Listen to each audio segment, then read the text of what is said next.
Stop making complicated offers. Stop spending hours and hours getting the perfect MAO formula and calculating everything to a perfect T. You seriously need to stop making offers like this. In today's video, I'm going to show you in under 5 minutes how to make the perfect offer to your seller where you get the most in the deal, you squeeze the best profit out of the seller, and you make the most money with the least amount of hassle so you can actually start becoming successful in wholesaling real estate right now. You're going to get ahead of your competition, make offers the perfect and right way so you can actually go out here and get as many deals as possible and focus on what actually matters. No ARV needed, no crazy repair cost calculations, no comping, just straight up wholesaling real estate and taking fast, effective action. But before I break it down, before I give you this information, this thousands of dollars of wholesaling real estate game absolutely for free, do me a big favor, make sure you smash the like button, subscribe, and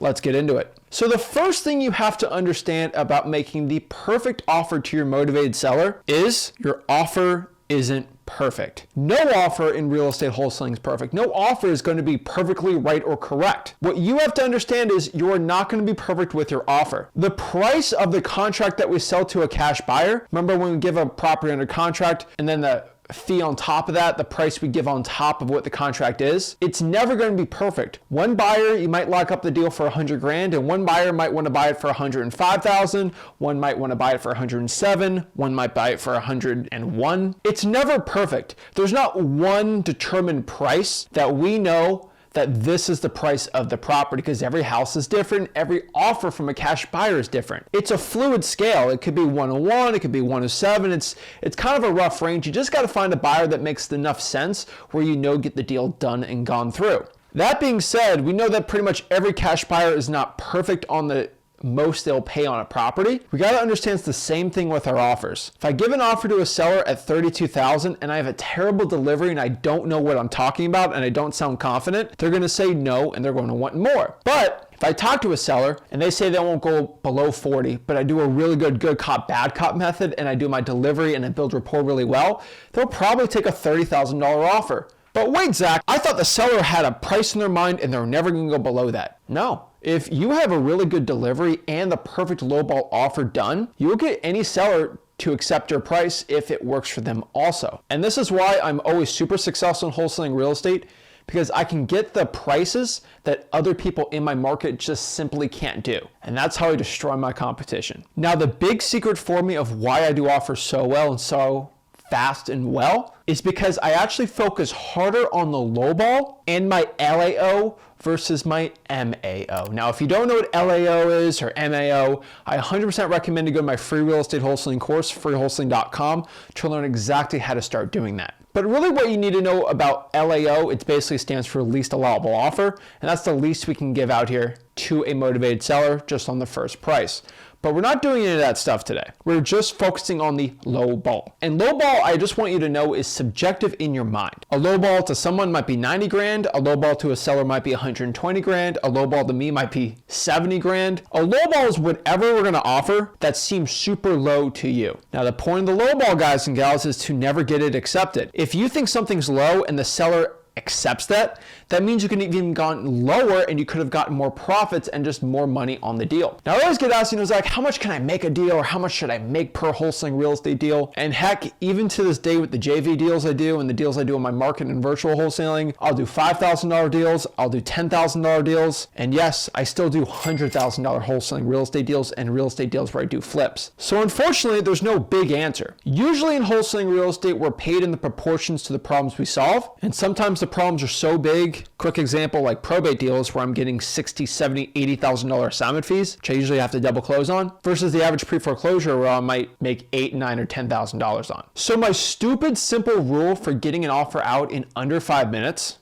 and heck, for most people, probably 60 seconds, is just the rule called going for no. That is it. In your mind, think of an offer to that motivated seller that you know they will not accept. It is too low and I'll probably make way too much money given that offer out there. Think of it in your mind, visualize it, give yourself 30 seconds, maybe 45 seconds, and think of that low offer in your mind, and then boom, go out here and make that offer. That is the rule of going for no. Give an offer where you know the person's going to say no, and once they say no, you go back out here and counter and get the lowest out of the seller possible. This eliminates the name game where it's like, what's your offer? What's your offer? Oh, you tell me your offer. And you just do this weird, stupid back and forth thing. Just go for the no. Remember, we're not asking somebody out on a date. We're not proposing to somebody where when they say no, it's kind of game over. No, when they say no, we can counter and just get a better price. That is the point. If they say yes on the first offer, you could have probably gotten lower, which means you lost out on money right there. Now, I know for me, I don't want to lose $4,000 or $5,000 by just not going low enough. So that's why I always go as low as possible. This is why when people watch me do my live cold calling sessions here on this YouTube channel,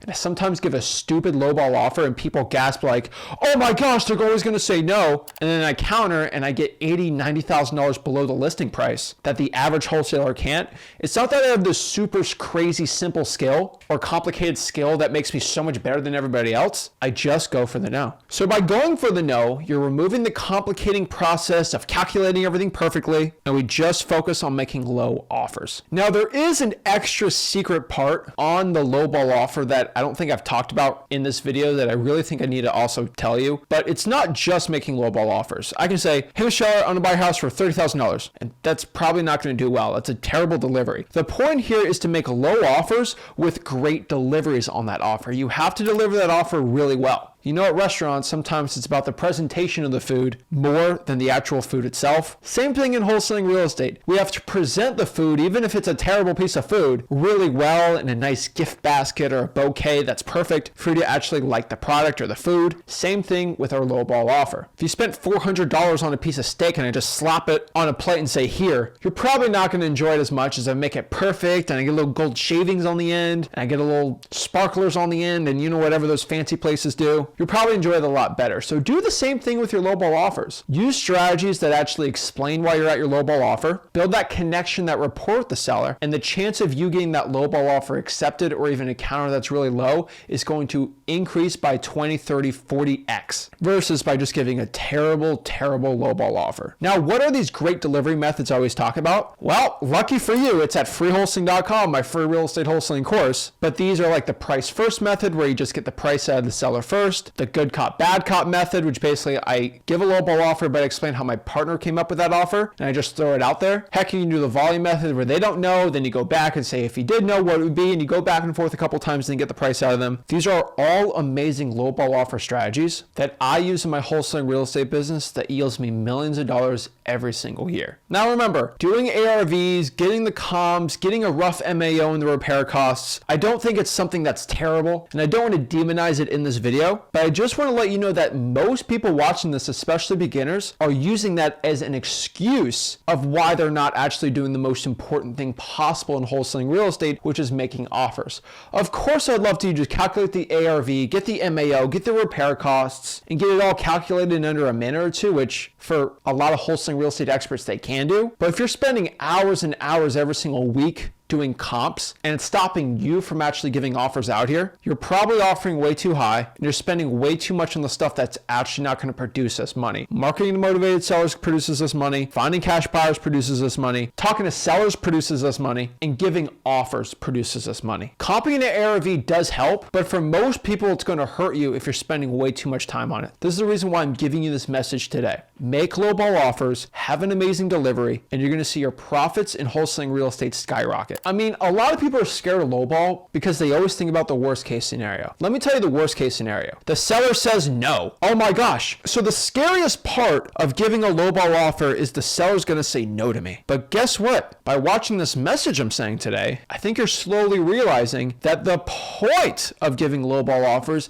is for them to say no. So take the scariest part and actually make that the goal, and a lot of the confusion, stress, and anxiety of giving lowball offers gets eliminated. That is the point of the message of this video, and this is the point of giving you to go out here and start making lowball offers right now today. On top of this, another great method I've done without really doing any calculations, getting the best lowball offer out here, is getting an address and getting a trusted cash buyer and let them know, hey, I don't know any comps, or I'm not really good at figuring out the price on this. What price would you buy this deal for right now? I'm meeting the seller in an hour or 2 hours. And most cash buyers that you know that are legit are going to say, well, it depends on the repair costs, but if it doesn't need too much work, I'll probably buy this for $120,000, maybe up to $140 if it's really nice, but don't go above $140,000 on this. And then boom, I know my cash buyer's at $120 to $140. Guess what I'm going to do? I'm going to offer $70 or $80 and try to get the best price possible. It's called the cash buyer price first method. I don't know, I'm still patent pending on it, but just ask the cash buyer, if you know they're trusted and they're not going to steal your deal, how much they would buy a property like this for, and just give me a rough range and just get way below that range, and you don't have to do any calculations. Remember, your deal is worth whatever a cash buyer is willing to pay for it, and don't let one cash buyer give you a super low price on it, so I can only buy it at this low price. Talk to 3 or 4 buyers before you actually know if you have a good deal or bad deal, but only after you lock up that contract. So you can ask the cash buyer if you're really confused. That's one other method I've done before that's worked well, but just go out here and make offers. I want to leave you off on one question I believe you need to ask yourself every single time you make an offer.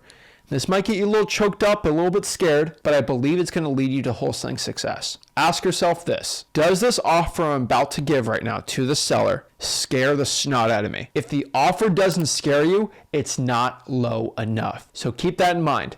Make sure the offer scares you, make sure you give it a great delivery, and make sure that lowball offer is low, and you will have wholesaling real estate success. Those are the differences a lot of the times between the people who are making $10,000 on a wholesaling deal and the ones making $70,000 on a wholesaling deal. Same seller, same situation. One is willing to lowball, one is way too scared to lowball. Scared money don't make money. So guys, if you got any value from this video and you learn exactly the methods I talk about with lowballing, watch me actually cold call and make offers live, and watch replays and breakdowns of me doing this. It's all in freewholesaling.com. And if you even want more on top of that, make sure you go to flipwithrickplus.com to see my live recordings, conversations that I don't give to the general public because YouTube won't allow me. And go to live events and all the great community we got there. Go to Flip with Rick Plus also. Remember, if you got any value from this video, do me a favor. Make sure you smash that like button, subscribe, and I'll see you guys soon. This is Zach Ginn signing out. Have a blessed one.